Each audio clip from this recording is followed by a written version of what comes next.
Now, you're tuned into Tampa Bay's RBLR Sports.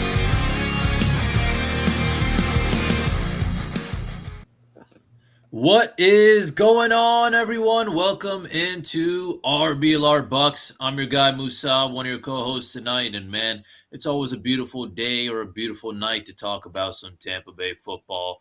The sun is shining over the Bay. You know, the weather's warm, the vibes are good. And even though we're deep in the offseason, Bucs fans know there's no real offseason here when it comes to RBLR. So, right now, things are heating up across the league. It's a new week, new headlines, new moves being made, you know, as the free agency frenzy is officially in full swing. So, you know, the front offices are cooking, the deals are flying in left and right. Every signing, rumor, every move could shape what this Bucs roster looks like into this next season. So, you know, the Bucs are cooking as well.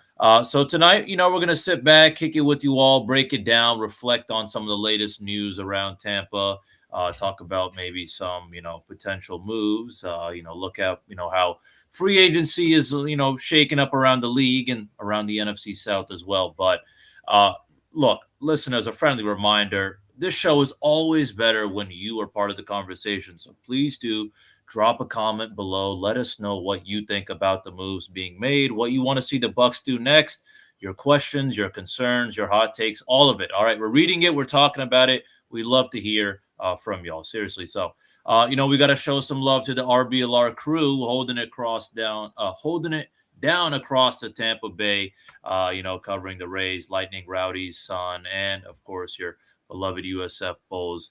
So with that being said, it's time to bring in the rest of the squad.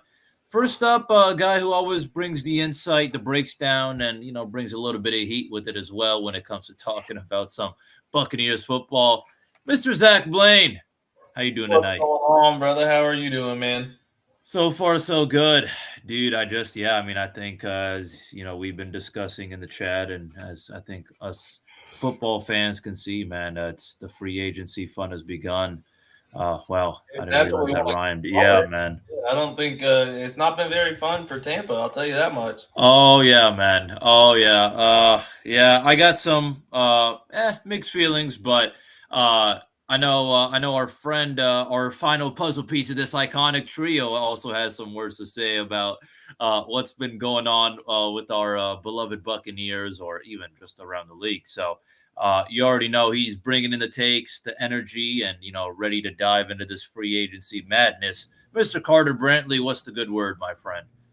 Oh man, not the Bucs pass rush room. I can tell you that much. Yeah. No, I'm kidding. It's been a crazy past 48 hours, however long the legal tampering period has begun. I don't even remember what they call it, but yeah, it's been a lot of chaos. A lot of things have happened, and some of them good, some of them bad, some of them kind of in the middle. We'll start with the real harsh Band-Aid that we got to peel off. Mike Evans, no longer a Buc, in case you've been living under a rock. He is now a San Francisco 49er. He signed a 3-year deal with them, 2 years of it guaranteed. Oh, kind of sad, man. I don't know. I can't remember a time when Mike Evans wasn't a Buccaneer. I was kind of expecting him to finish out his career in Tampa Bay. Say what you will about his injury concerns, his age. Maybe he's not really worth the money San Francisco is paying him. That's probably all true. But it's still a bummer to see a guy like him go. I don't know. It's kind of tough. I have mixed feelings about it, because on the one hand, you know, using that money on other positions is maybe better, but on the other hand, it's tough to see a guy that's a franchise legend walk out of the door. So, you know, we'll get into it. He claims it had nothing to do with the money, which is kind of a scathing indictment on the current state of affairs with the Bucs, which perhaps it's accurate. I don't know.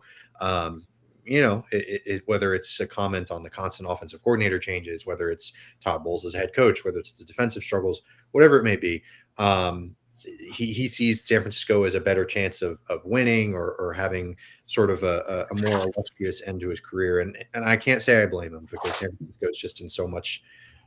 They're in a pretty good spot right now with the offensive game planning being done by Shanahan and all that. So anyways, that's sort of my 2 cents on it. I'm kind of bummed, but at the same time, I get it. Zach, I know you're probably more excited to see him go, but what were your thoughts on the Mike Evans? No, I mean, I don't want to say excited because that sounds like I was against Mike Evans at any point, and definitely wasn't. I mean, I love Mike Evans, and I would have loved for him to stay a Buc.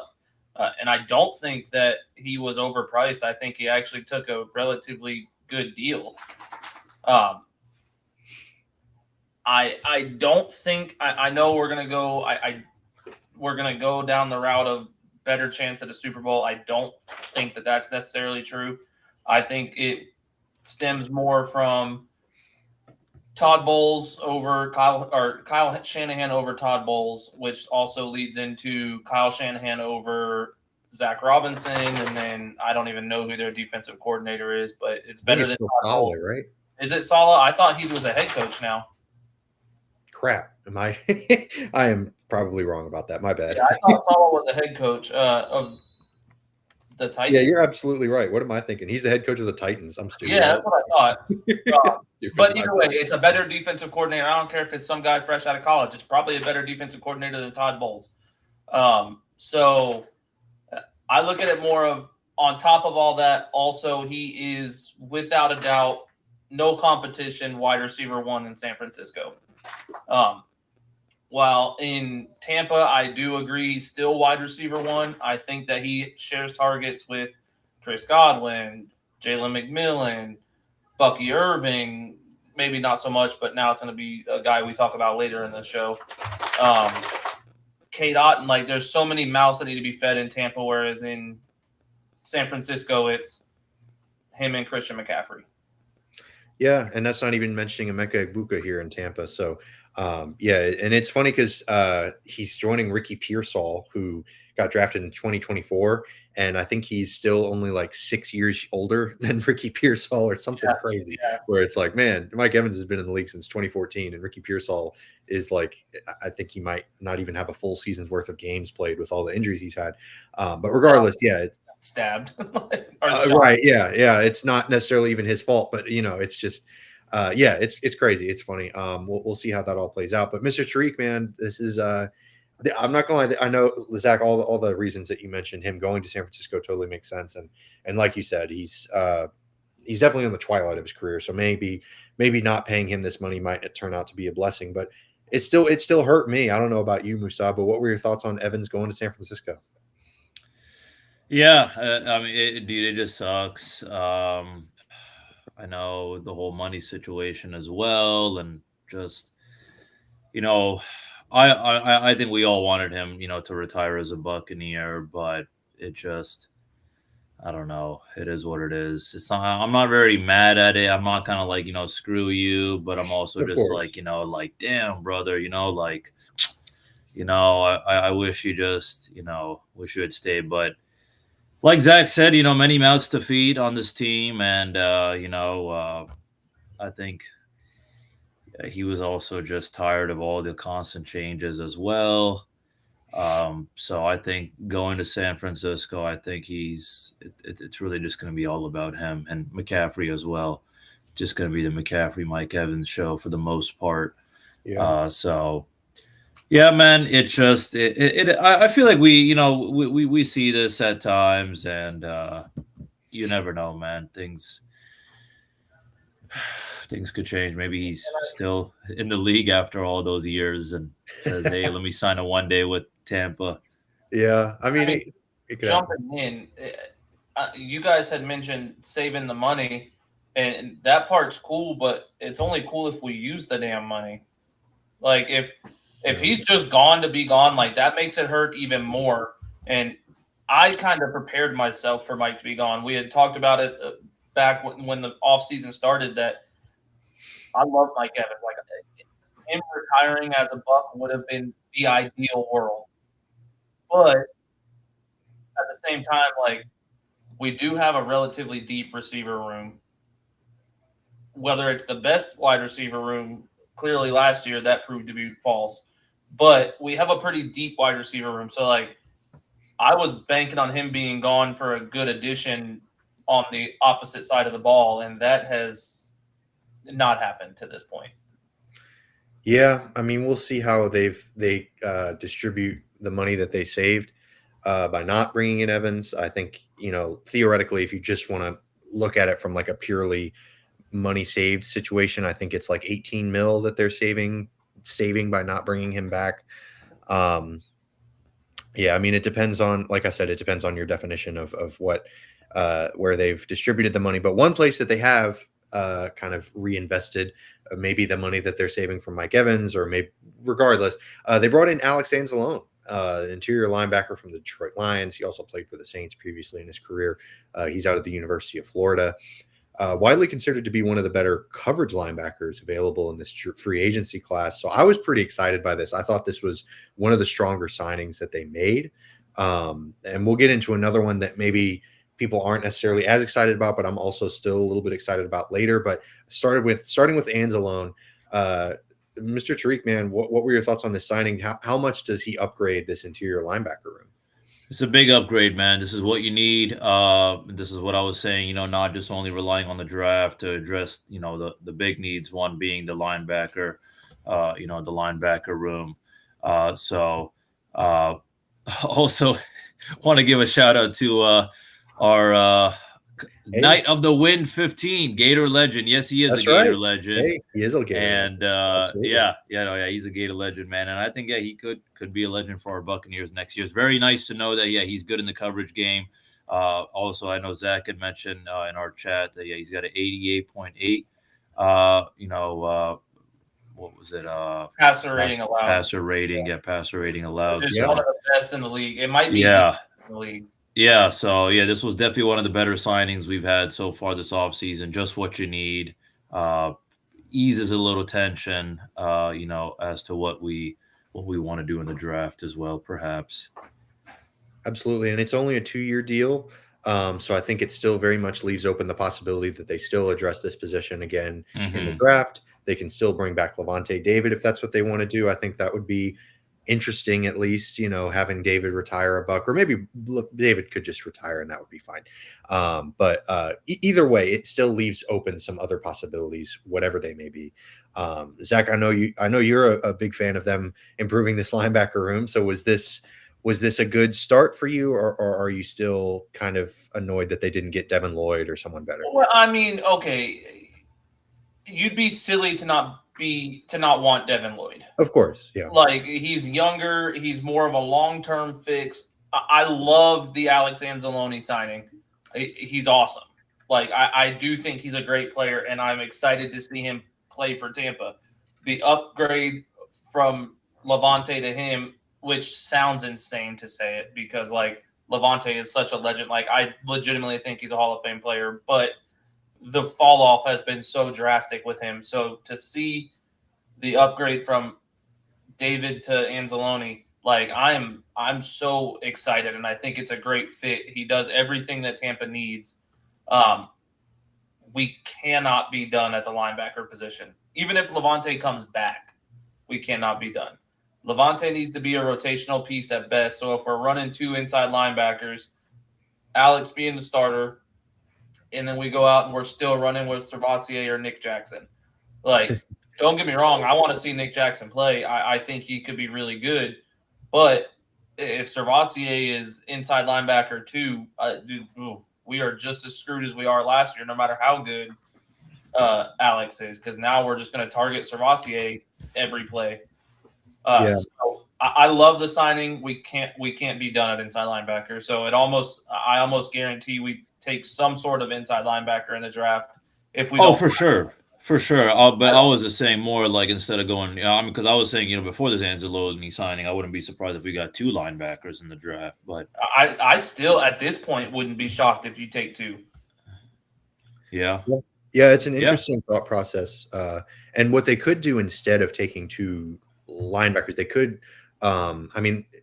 there's no Nick Emanwari in this draft. I want to preface it with that. Like, I'm not saying that there is, and he is a one-of-one type of player that the Seahawks managed to draft last year. But if they wanted to try to get like a big-bodied safety type of thing and maybe have him try to be sort of a situational nickel guy, or like a kind of Isaiah Simmons type. I know Isaiah Simmons is probably a nasty example because he was never any good, but you could kind of move that safety into a pseudo linebacker position. I don't know. There's a lot of different things that they could do to try to add some versatility to this defense that they've kind of lacked a little bit, frankly. Everyone's kind of stout in where they play. It's kind of more fun and more interesting and more valuable to be able to have chess pieces that you can move around the board. And I think the Seattle Seahawks, it's the copycat league. And whenever a team wins the Super Bowl, a lot of teams try to emulate what they did with their roster. And maybe that's sort of a way the Bucs could try to do that, which obviously they aren't. Doesn't mean they're going to be successful with it. You can try to do something, but it doesn't mean you're going to be any good at it. But I think that might be an avenue that they maybe explore instead of just drafting 2 linebackers. Maybe they draft a linebacker and a safety who kind of does a bunch of different things. So regardless, Alex Anzalone, really good start for this defense. I think it's a very good starting place. He was also a captain with the Detroit Lions, so there's an aspect of leadership that could step in as well. I know that's maybe not as exciting or sexy as the fact that he's actually really good in coverage, but still something to note. Something that isn't going to be very sexy or exciting to a lot of folks listening. Cade Otton brought back. They gave him $10 million a year. I forget the year length, but he's been brought back. 3 years. They're tied at 3 years. There you go. He's going to be their tight end moving forward. I know he is a bit of a polarizing figure, which is funny for a guy that's like a tight end, and he's also like probably their 4th or 5th best pass catching option. But they target him a lot for a guy that's not really super high on the totem pole on paper. But I digress. Cade Otton is back. Zach, you have the floor. I know you hate this signing, so go crazy. Go, drop some explicitives or whatever you want to do. Whatever. No, I promised Eureka we wouldn't need the bleep button today. I want it because I hate this signing. Otton is not a needle mover. Like we lost 7 of our last 8 games and we're running the same shit back. Like it's annoying. Cade Otton, while his drop rate is not very high, like he's got a solid drop rate in a good way. He seems to drop the ball when it matters the most, though, and I hate it. Like I can't do any of those cartoony like bobble the ball 4 times right into a Rams defensive back's hands. Like he doesn't impress me. He's not very athletic. He's a good blocker. He's not a bad player. He just is not, in my opinion, worth $10 million a year. Yeah, I don't know. It's a tough thing because I try to fight the sort of the urge to focus on the wide receiver aspects of what a tight end does, because the blocking, while it's not maybe as like you said, needle moving as being a good wide receiver, I do think it's important, and it's hard to really quantify. It's hard to put into words what he provides as a blocker. I don't know, man. It's tough. I get where you're coming from, and I'm not super excited by it either. If they would have let him walk and brought in a more dynamic type of pass catching option, I would have been fine. I would have been happy with that. I wanted Charlie Kohler so bad. Yeah, like, that sounds dumb, but he's such an athletic, like 6'6", set behind Mark Andrews and Isaiah Likely, and just I think he's going to be an absolute stud. I believe he went to the Chargers. He's going to be a stud. David Njoku's still out there, which I know he's a little bit older, but a short-term deal for him would have been nice. Short-term deal for Dawson Knox would have been nice. Like, there's just so much that I would have preferred over Cade Otton. Yeah, it's just tough, man, because he does seem to have a good chemistry with Baker. I know that he had like you said, he had those tough drops last year, and he wasn't putting up eye-popping numbers. But at the same time, there was a stretch, not last season, but the previous season, where he was like their top target, and he wasn't awful. Like he wasn't awful, but that was 2 seasons ago.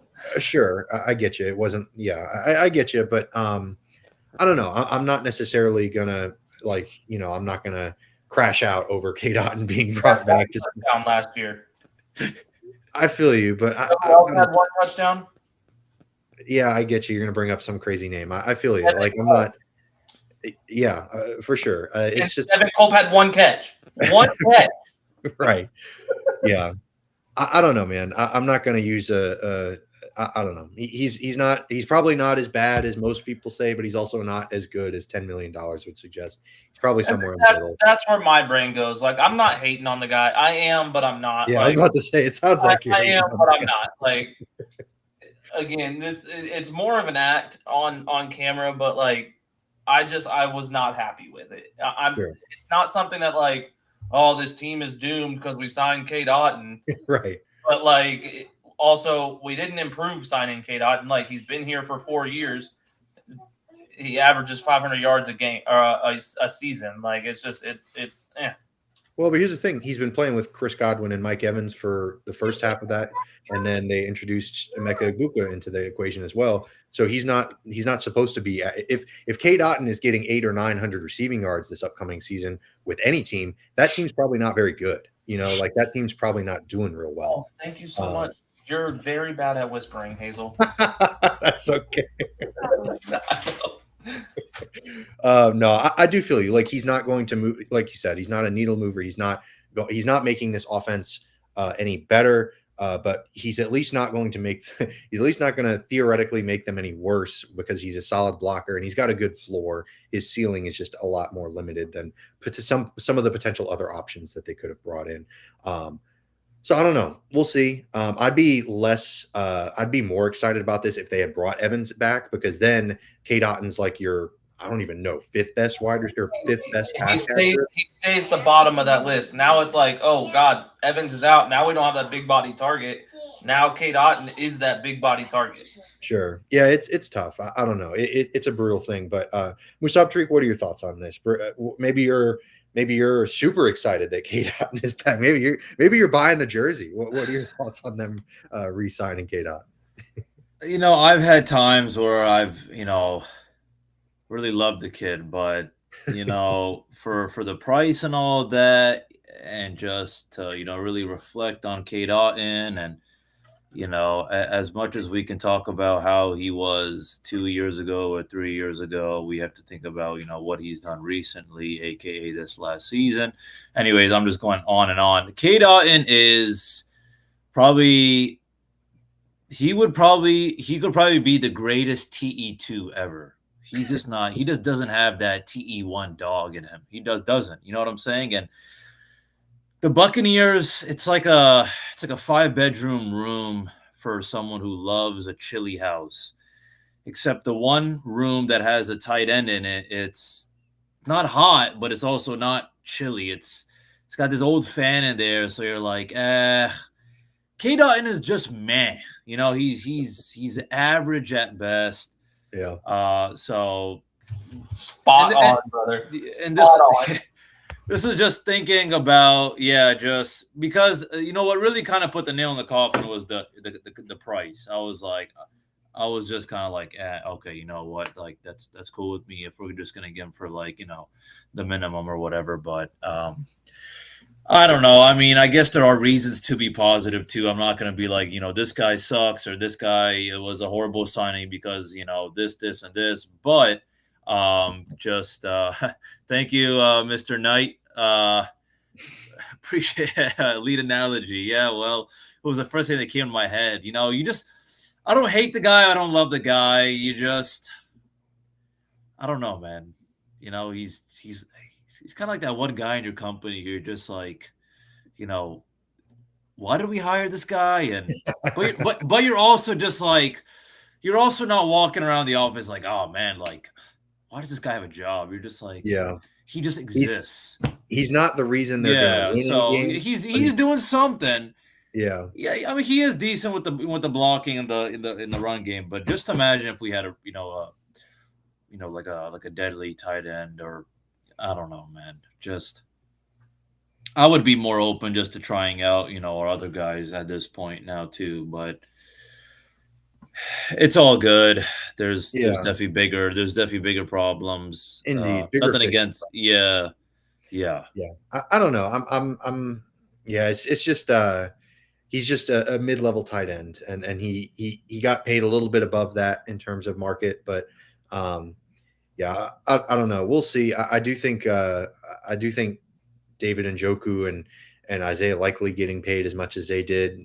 I don't know. We'll see, because they were, David Njoku, high volume target on some awful Cleveland Browns teams. What does he do on a better team? I don't know. We'll see. I hope he lands somewhere good, because he is super talented, super athletic. So that would have been an interesting option for sure.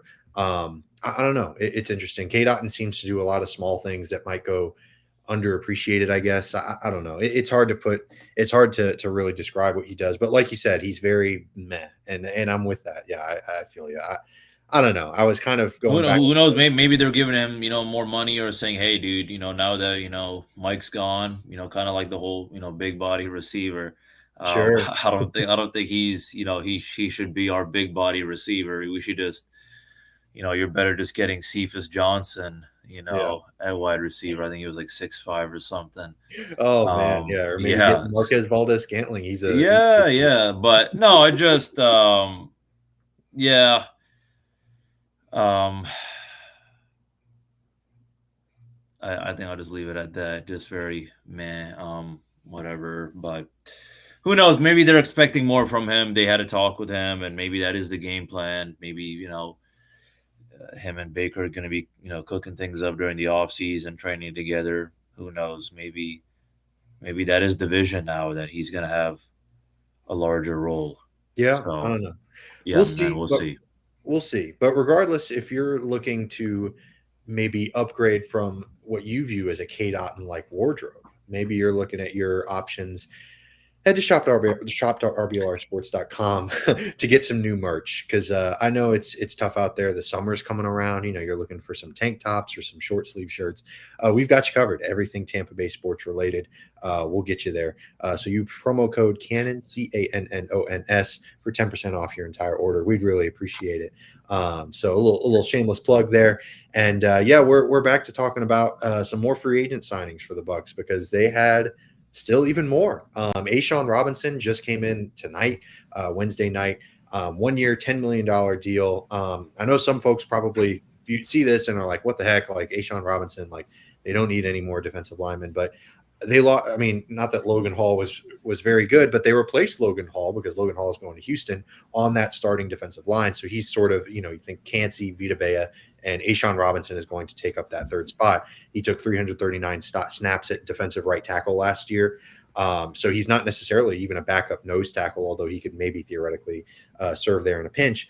But regardless, he was top 40 in most categories, which doesn't sound very good, but there are 130 interior defensive linemen in those categories. So that's actually like pretty good. For $10 million, I was actually like, the more I looked at it, the more I was like, oh, okay, I get where they're coming from. I do think he's an upgrade over Logan Hall. Like, I think that should be like the defensive line turned from like, to like, hey, like this isn't bad. So this with Alex Anzalone, they're really upgrading that front seven. Zach, I know you were more looking for an edge rusher, but this was also still in need too, because I think A'Shawn Robinson might be playing a bigger role than some folks realize for the 2026 season. Yeah, this is another one of those, like, I don't hate the signing. I think the guy is important, and depth is super important, but depth is not more important than your starters. But that's what I'm saying. He is going to be a starter. Like, he's going to be. He's not going to be a starter where we need. Like, I don't even think he'll actually be he could be a starter. At $10 million a year, you better be a starter. I think that's what they're looking at, because it's Kalijah Cansey, Vita Vea, and then A'Shawn Robinson on the 3-4 alignment. I don't know. I guess I didn't look at his pass rush numbers and like his percentage and everything. They're not bad. They're not bad, but they're probably not good. So if we're still having trouble getting to the quarterback, again, as cool as it is to have him there, like, it's a good signing. I don't hate it. I actually think he's a good player, but I think I would have rather saved that money and put it towards an edge guy. Yeah, no, I definitely feel you there. That's what we need more. Like, a defensive lineman, we could draft one, and I'd be happy with that. Sure. An edge guy, if we draft an edge at 15, we're getting the fourth best edge guy in the draft. Yeah, no, that's a great point. If they don't, if this is their lone answer to their defensive line, then yeah, it's disappointing. But in a vacuum, like, I think bringing in A'Shawn Robinson to start as your third quote unquote defensive tackle, it's pretty good. Like, he's going to be very serviceable. He'll be like at least an average, or if not above average, starter at that position, which sounds bad, but it's actually pretty good, especially compared to what they were getting last year with Logan Hall, Elijah Roberts, Craig Gaines sometimes. Like that third defensive line spot was a bit rough last year at times. I think A'Shawn Robinson provides a lot more stability. Like I know he's a little bit up there in age. I think he's over 30. But I think it'll surprise some people that, oh, like this actually makes a lot more sense than I think it did at first glance. But Musab Tariq, what are your thoughts on the Bucs potentially trying to improve their defensive line? Yeah, man, I think it's a solid move. He's a solid veteran. I just feel like it's definitely nice to see us beefing up the D line, and I think he is going to be better with or our run defense should be better. My only kind of question is how do y'all feel about the money? And kind of going off of what Zach's been saying, I'm fine with this, especially with the kind of Logan Hall out, A'Shawn Robinson in. So in that case, I'm like, hey, I'm cool with it. I feel optimistic in that way. But if this is the only move we do on the D line, then it's going to be very disappointing. The best way to put it, right now is, it's like putting a Band-Aid over like a sacral wound. You know what I'm saying? So yeah, man, we got a lot more work to do. So, hey, this is cool. This is nice. I mean, from what I was also seeing, correct me if I'm wrong, I think he only had 2.5 sacks. He wasn't his super grade high. was like in the high 60s too. So he's a role player, but man, we need a game changer. I think we all know that. We've all been saying it. I know Zach's looking for that nasty edge rusher. Hell, we're all looking for it too. So right. A'Shawn Robinson has only had one good year. Everything else has been all right. Yeah, and I think for $10 million and at the spot that they're putting him at, I think that's good enough. Like, I think the way I was trying to look at it was, with Anzalone, that's an immediate upgrade at a position where they had struggles last year. Right. A'Shawn Robinson is going to also be an immediate upgrade over a position that struggled last year. Like Logan Hall was not very. I mean, we were talking about it all last year how bad Logan Hall is. He's not great. And Elijah Roberts is kind of fun, but he probably shouldn't you're dependent on a 5th or a day 3 pick to be one of your starting interior defensive linemen in your base defense. That's not great. That's probably not a good sign. So I do think A'Shawn Robinson provides some stability, especially because Kalijah Kancey, as good as he is, as talented as he is, he's freaking hurt all the time, So if A'Shawn Robinson needs to step up and sort of be that second defensive tackle alongside Vita Vea, I think he serves that role very well as well. So per PFF, Logan Hall actually graded higher than A'Shawn Robinson last year. Oh, really? Oh, well, shows you what I know. Very close. 65.5 for A'Shawn, 66.8 for Logan Hall. Oh, well, maybe it won't be a massive upgrade. Maybe I'm just talking out of my butt, but I don't know. I'm trying to be optimistic because I get it. It's a weird signing, but I don't know. He provides a veteran presence to the defensive line that they haven't really had other than Vita Vea. I'm trying to think of him like in terms of Ndamukong Suh back in the day, although obviously he's not Ndamukong Suh. So I don't know. I'm trying to do my best here to stay positive because we're gonna kind of finish on a negative note because they haven't addressed the pass rush, and we'll talk about that quite a bit. And I want to bring up their next big signing, which was Kenneth Gainwell. Which the way that y'all feel, the way that I'm sure many others feel about A'Shawn Robinson is the way that I feel about Kenneth Gainwell. Like you're giving RB2 $7 million, which is like, I don't know. I get it, but I also was a little bit frustrated because it seemed like a lot of money to give a guy who might be a bit redundant. Like he's a good pass catcher, but so is Bucky Irving. Like Bucky Irving's a pretty good pass catcher. They also brought back Sean Tucker, so that kind of solidifies their running back room. And man, it's just it's fine. It's not something that I'm super excited about with Bucky and his injury concerns and whatnot. If Bucky's healthy, then that's great. And hopefully Kenneth Gainwell plays that more supportive role. But I don't know. I didn't view this as like it is an upgrade over Rachaad White, hopefully between the tackles, but and potentially as a pass catcher as well. But I don't know. Zach, please give us something positive about Kenneth Gainwell because I know you're a bigger fan of him than I am. I'm a huge fan of this signing. At the time, we didn't have Sean Tucker, so I got to lead with that. Right. At the time of the signing, we did not have Sean Tucker. I was super high on this. I know a lot of people are like 7 mils too high, but I do think that he is a better runner than Rachaad White, and I think he had 73 receptions out of the backfield last year. Granted, Aaron Rodgers was thrown out of the backfield a lot, but you're a running back with 73 catches. Like, that's impressive. That's Christian McCaffrey numbers as far as receptions. Like, he was playing one of the best receiving backs in the NFL last year. So I think that it fills the void left with Rachaad White for the receiving back. And then I do think he is a significantly better runner between the tackles than Rachaad White is, though. So if it comes to Bucky missing time or needing a break, I think this is a better 1-2 punch than Rachaad White and Bucky Irving. Now, bring in Sean Tucker, and that kind of gets me a little lost in the sauce because I have like mixed emotions. I want to see Sean Tucker run the ball more, but we just paid Kenneth Gainwell $7 million a year, so he's going to be running back too. So it's kind of like we're filling all these spots, and it's cool because we needed a backup running back. But now we've signed 2 backup running backs, a backup corner or a backup quarterback, and a backup defensive lineman, maybe a starter, but I'm just going to call him a backup for reasonings of my argument. But he is – we've brought all these people in and haven't addressed the number one issue. So, like, at this point, why are we putting money into backups if we can't bring in starters? Like, I don't – you should address backups in the draft, not in the starter room, I guess, is my issue. Yeah, and I think that's where I was coming from, especially with the now the 2 backup running backs are making a combined like $10+ million. Yeah, you know, which I love it. I'm a fan of running backs. Like I've always had this disagreement on running backs getting paid. Like I'm all for it, and again, I love the pick, but I would have rather a running back 3 been.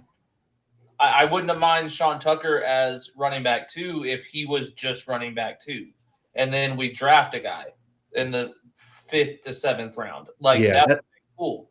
That's also my frustration. At the time when we signed Kenneth Gainwell, I didn't expect Sean Tucker back. Yeah, I know there have been some reports. I think Greg Allman had posted something about it not expecting Sean Tucker back, and at first when I saw that, I was like, "Oh, my heart's kind of broken," because I love Sean Tucker. Like he's a fun underdog story.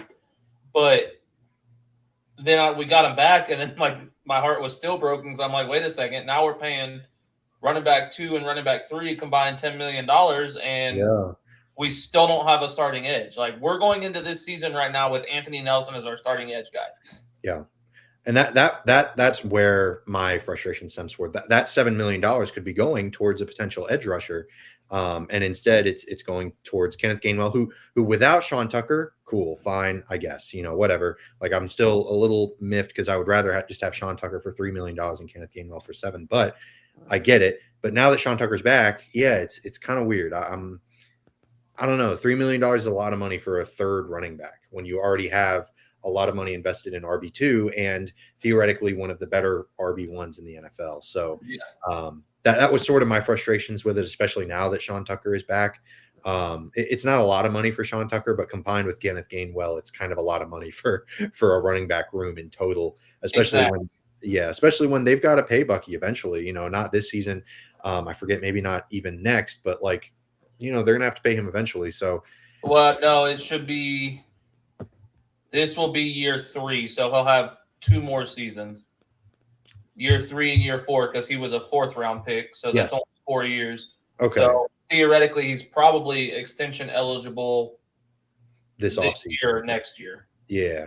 So we'll see. I don't know. I'm not super. It's the way you feel about the Cade Otton signing is probably more like how I feel about Kenneth Gainwell. It's not a comment on Kenneth Gainwell as a player. Like he's a very good running back too. In fact, if he's your running back too, you're probably in relatively good shape. But unfortunately, the rest of the roster, there are just such glaring holes like pass rusher. We're going to talk about that until they do something about it. And even after they do something, it probably won't be enough. So, we'll see. But maybe you're a little bit more down the middle. Maybe you're fine with the Kenneth Gainwell signing. What are your thoughts on the Bucs running back room after Sean Tucker returns and going and getting Kenneth Gainwell? Yeah, just the money aspect of it is a little kind of a count of a downer just because of how much we're spending just for backups, as y'all have been saying. But hey, I do like it compared to what we had before, aka Rachaad White. He is like Rachaad White 2.0, but with more burst. And I think he was like fifth in receiving yards. He was great among all in the running backs. So, sure. I think for Baker, having a guy who can, turn a check down into like a 20-yard gain, it's pretty nice to know. Yeah. But yeah, the fat contract is, kind of a question mark, especially with Sean Tucker now in the equation. So, there's always maybe a discussion, perhaps, you could get Sean Tucker, just Sean Tucker, just one guy at the fraction of, the cost of what, we spent on two of them. Yeah. But it's all, I don't want to say it's all good. It's a step forward, replacement for replacement.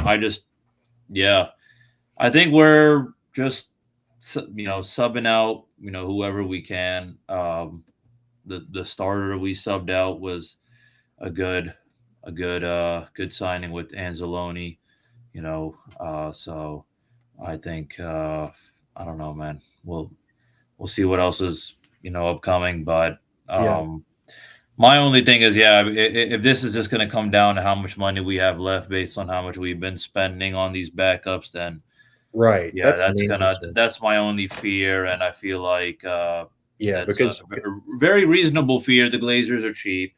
Right. Yeah. They're they're one of the worst ranked ownerships groups in the NFL for a reason. And, so if you're going to take the money that you're given, which is limited, and the resources that are limited, and devote them to these certain positions, it's frustrating. So we'll see. There are still some pass rushers out there that maybe the Bucs could bring in. Zach, are there any guys that come to your head? I know Bosa is still out there. I don't know about y'all, Zach. I'd love to hear your thoughts on this. I saw that Bradley Chubb deal, and I was like, wow, no, thank you. I wouldn't want the Bradley Chubb deal. Yeah, that's so much money. It's better than what we have. So, of course, right. There is no one, in my opinion, that they can bring in right now that improves this team from last season. Honestly, unless you're trading for Max Crosby. If you're not going to trade for Max Crosby, which my guess is the Raiders keep him. They kind of trying to work something out. They have to get under cap. They have to get cap complacent. But I think that he ends up staying with the Raiders this season until he's fully healthy. But the Ravens are a dirty ass team, man. They are sketchy, and it took me a minute to realize it, but it's just I cannot stand that front office almost as much as I hate our front office. But Max Crosby is the only way you win this offseason as Tampa's front office is to go out and trade for Max Crosby. There is no other outcome outside of this is a failed offseason if you do not bring in Max Crosby. Wow. All right. Well, that's a high bar. I'm afraid you're going to be disappointed. Damn. I am. Yeah. I don't expect it to happen. I fully am on board that this is a failed offseason. You lose a legend of the franchise. Potentially two with Levante David. I was just going to say potentially two. You don't address the biggest need you have, knowing that 3 weeks ago at the Combine, you openly said that was your biggest need. Openly said we got to get better on the edge. So then you sign two backup running backs, a backup quarterback, a D lineman, and a linebacker, which we need a linebacker. I'm not hating on the signings, but don't come out and bullshit us that these are your biggest needs and then you refuse to address them. Oh, we're going to go in the draft. Yeah, because Jason Light's history of drafting edge rushers is so great. Tampa is so good at developing a good edge rusher. And sorry, this is where I get pissed off because Jason Light is just, I don't like him as a GM. I think he's trash. Harsh words. Yeah, No, and I it's stand by him 100%. well, we'll see if they're able to maybe counteract that feeling. It's not an uncommon feeling. A lot of Bucs fans feel that way. They're pretty upset with the state of affairs, and it's hard to blame them. All the reasons that you laid out, perfectly valid. They're harsh, but they're not necessarily false. There's a lot of truth in it. And I'm hoping that maybe they do something fun. I don't know if I'm going to go as far as to say that if they don't bring in Max Crosby, like if they brought in Joey Bosa or, oh shoot, who are the other edge rushers still out there? None. What's that? None. Well, none. I mean, Muhammad. it's still early. They could still bring in another potential pass rusher, and who knows? Maybe they make a big swing in the draft, like maybe Ruben Bain falls in their lap or something. There are still pathways, even if they don't trade for Max Crosby, in my mind, that they could still have this be at least a decent offseason. But I do feel your pain. Like I do understand that they haven't been able to make a big enough difference to where this defense is in a good spot. And yeah, I mean, I've been saying this for the whole offseason, really, that this team isn't necessarily a Super Bowl contender. They're not, they're not really close to being competitive in that way, and not getting a pass rusher would make that even more true. See, I agree with you, but I disagree with you. One player, not necessarily, but you bring in Max Crosby, he's getting to the quarterback at a quicker rate, which is going to improve the play of the corners because they're not going to have to be in coverage for 47 seconds. You've already brought in a better coverage linebacker, so we're already improved there.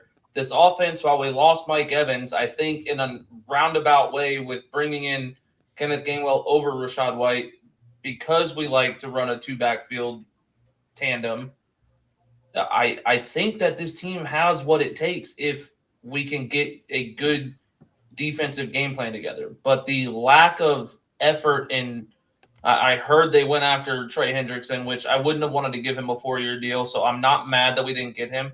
But, that was your only effort to get an edge guy was Trey Hendrickson.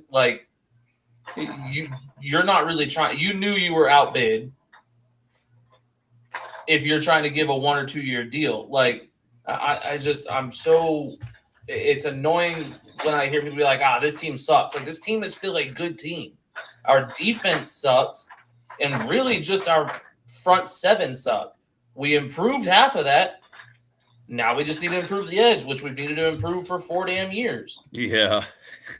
Well, I have a bad feeling that perhaps they're thinking, well, maybe 5th time's a charm in the draft. They are. Because, I was pulling it up right now, who the free agents left. And, yeah, Zach, you're right, dude. I was really trying to see, is there really anyone? And not. Dude, unfortunately, there really isn't. Once Chason went off the board, yeah, it was game over. I don't know. Yeah,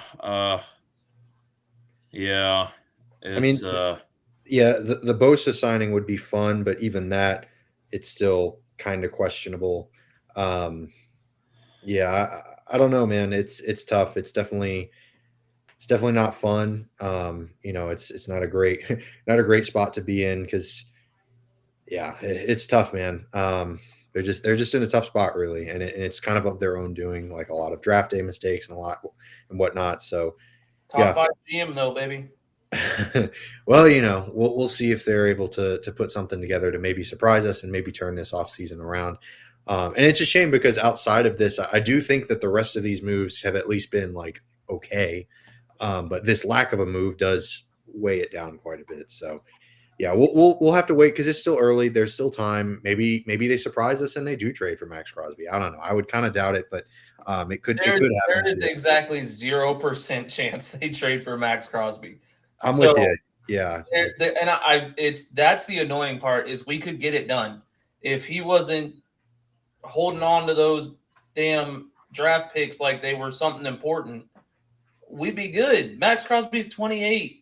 Yeah, he's coming off a knee injury, but he's 28. Aiden Hutchinson just ripped his whole leg apart, and he's good. It's the if it is, and we'll see if there's a reduced price now that the Raiders are sort of backed into this corner. But it's unfortunate because it's really all Baltimore's doing, and it's shameful. It's slimy. It's disgraceful, and the Ravens have just shown time after time that they will just do whatever slimy thing they deem necessary to get better. And I mean, it's, the karma's come to get them, because they have struggled when they do get to the playoffs. They have struggled when they've gotten there. And so I'm sure there's a little bit of karmic justice there. But regardless, the Raiders sort of being held hostage, I guess, might be a good way of putting it. Like they did anticipate Max Crosby's contract coming off the books. And so now it makes it a little bit tighter with his contract. Outside, like a bunch of good players. Yeah, and rightfully so. Like, they're trying to improve, and they're trying to build around Mendoza after they draft him first overall. It's been a fun offseason for them, and yet now it kind of stinks. But maybe they try to view it as, well, if we can still get a first round pick, and the Bucs have a decent one, like 15 overall is not nothing. So maybe the Bucs could get away with only giving up 1 first round pick as opposed to 2 like the Ravens did. And that would actually be a pretty massive win. But like Zach said, and like I said earlier, it's unlikely. 0% chance. That seems about right. So I don't know. It's kind of sad, but yeah, we'll see. At least Jamel Dean's gone. He's with the Steelers, so you don't have to. Yeah. Did we address any corners this offseason yet? Nope. Yeah, that's the other thing. So yeah, kind of a downer of an episode. I'm sorry to the listeners if they were. It's all good though. We got Jake Browning. That's right, Jake Browning. Face the franchise, Jake Browning. So if you're looking to stick around and hear more about how much we love Jake Browning and how much more Zach loves Cade Otton and how excited we are about Anthony Nelson potentially being the second starting pass rusher, then hit that like and subscribe button on your way out. We really appreciate y'all for tuning in. Thank you to my wonderful co-host for making my job much easier. And to our super producer Eureka Wheeler for letting us put on these shenanigans, if you will. And give us a follow at RBLR Sports, at RBLR Bucs. We'd really appreciate it. But we'll see y'all next week, regardless of whether the Bucs trade for Max Crosby or not. We will be here to talk about it and break it down. So we'll see y'all next week. Until then, and as always, go Bucs.